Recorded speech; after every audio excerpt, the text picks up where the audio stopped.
ஓம் ஸ்ரீ குருபியோ நமக. ஓம் ஸ்ரீ மகா பெரியவா சரணம். டிசம்பர் 24 ஞாயிற்றுக்கிழமை வைகுண்ட ஏகாதசி முடிஞ்சதுக்கு அப்புறமா மறுநாள் காலையில் சோம்பு டப்பால இந்த ஒரு பொருளை மறைச்சி வைங்க. அப்படி செய்யறது மூலயமா வீட்டில் குபேர யோகம் ஏற்படும். சனிக்கிழமை டிசம்பர் 23 நம்ம எல்லாருமே வைகுண்ட ஏகாதசி விரதத்தை நம்ம கடைபிடிச்சிருப்போம். சனிக்கிழமை இரவு கண் விழிப்போம். ஞாயிற்றுக்கிழமை காலையில் 7 மணியோட துவாதசி முடியுது. அந்த நேரத்தில் நம்ம பாரணை பண்ணி நம்ம விரதத்தை முடிப்போம்.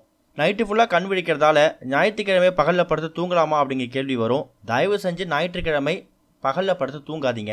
முதல் நாள் கண் விழிச்சிருந்த பலன் அப்புறம் கிடைக்காமையே போயிடும்.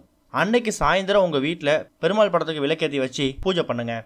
இப்போ சொல்லக்கூடிய இந்த ஒரு விஷயம் உங்கள் வீட்டில் ஒரு மிகப்பெரிய ஒரு மாற்றத்தை ஏற்படுத்தும். சோம்பு அப்படின்னு சொல்லக்கூடிய இந்த ஒரு மளிகை பொருளை முடிஞ்சால் புதுசாக வாங்குங்க. இல்லை ஆல்ரெடி சோம்பு நீங்கள் எங்கே வச்சுருக்கீங்களோ அந்த டப்பாவில் இந்த ஒரு பொருளை யாருக்கும் தெரியாமல் ஒழிச்சு வைங்க. அது என்ன பொருள் அப்படின்னா ஒரே ஒரு 5 ரூபாய் நாணயம். 5 ரூபாய்க்கு சில்லறை காசுகளாக தனித்தனியாக போடாமல் சிங்கிள் காயின் ஒரே ஒரு 5 ரூபாய் நாணயம் ஒன்று சோம்போட டப்பாவில் ஒழிச்சு வச்சுடுங்க. ஒருவேளை சோம்புக்குன்னு தனியாக டப்பா இல்லை அப்படின்னா அஞ்சரை பட்டியில் சோம்பு வச்சுருப்பீங்க.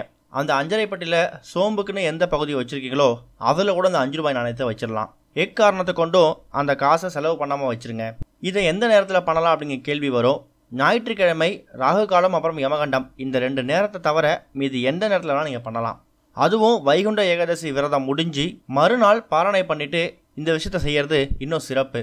அந்த 5 ரூபாய் நாணயத்தை வைக்கும்போது ஓம் ஸ்ரீ குபேராய நம அப்படிங்கிற மாதிரி ஒரு 3 முறை உச்சரிச்சுட்டு அந்த 5 ரூபாய் நாணயத்தை அந்த சோம்பில் புதைச்சி வைங்க.